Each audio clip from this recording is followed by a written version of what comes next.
You hear it on the news all the time, right? GDP. But what is it, really? Well, today, we're going to demystify the one single number that quietly shapes our entire world, from a nation's power all the way down to your own paycheck.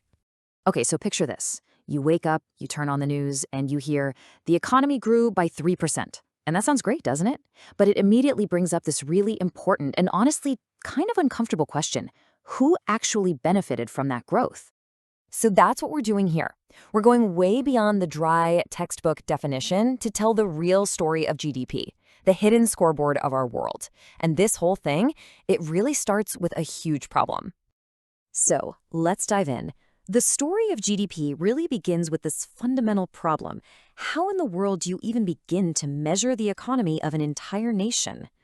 I mean, seriously, just try to imagine it. You've got trillions of dollars in transactions happening every single day across millions and millions of people and businesses. It's a massive challenge. How do you possibly boil all that chaos, down to just one understandable number? For most of human history, this wasn't really a problem.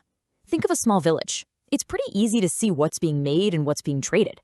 But then you fast forward to the 20th century, and boom, the Great Depression hits. Economies were collapsing, but governments had no real way to measure what was happening. They were completely flying blind. This crisis created an urgent, desperate need for a solution. And that solution, as you've probably guessed, was GDP. Okay, so what is this number really? Let's break it all the way down. All right, so here's the official textbook definition. Gross domestic product, the total market value of all finished goods and services produced within a country's borders in a specific time period. Yeah, it's a bit of a mouthful, I know. A little dry. So let's just push that aside for a second and simplify it. What GDP is really asking is this super simple but really powerful question. How much value did a country produce this year? It's not about how much money exists or how much wealth people already have. It's all about the new value that was created. And this makes the whole idea a lot more tangible, right? We're talking about every single new phone that was sold, every haircut, every car that rolled off the assembly line, every house that was built, and yeah, even every software subscription that was paid for.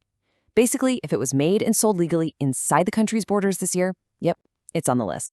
So probably the best way to think about it is this.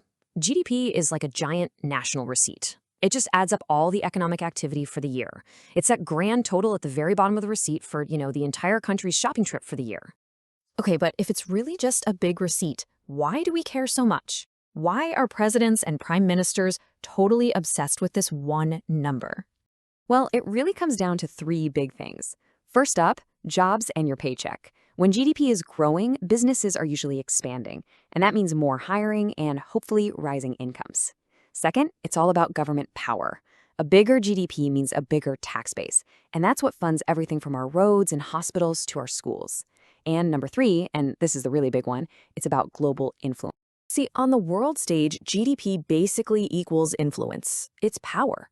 Countries with bigger economies get to call the shots on global trade, they attract investors, and they can shape world events. That's exactly why you see those GDP rankings dominating the headlines. It's become this global scoreboard, a high-stakes competition. But this is where the story takes a sharp turn, because now we have to talk about the dark side of GDP and how this one number can be, well, a little bit of a lie. Think about it. What does it actually mean when that GDP number goes up, but for millions of people, life is actually getting worse? This is where that nice, simple receipt analogy just completely breaks down. And this example just illustrates the problem perfectly. Imagine a factory pollutes a river. So cleanup crews have to be hired. People get sick, so healthcare spending goes up. And here's the crazy part. All of that activity, the hospital bills, the cleanup contracts, it actually makes the GDP number go up. So what does it miss? Oh, just the entire human cost. The suffering, the trashed environment, none of that gets subtracted. You see, GDP is completely blind to so many of the things we actually care about.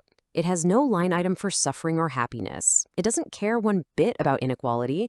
A few billionaires can get way richer while everyone else struggles, and the number can still go up. And it certainly doesn't subtract the cost of a forest that's just gone. So here's the bottom line, the most crucial point of all this.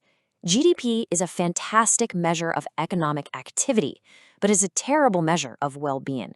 And that, right there, is its biggest, most dangerous flaw. Okay, so that's pretty bleak. Is there a better way to look at this? Can we maybe ask a smarter question to get closer to what's really going on?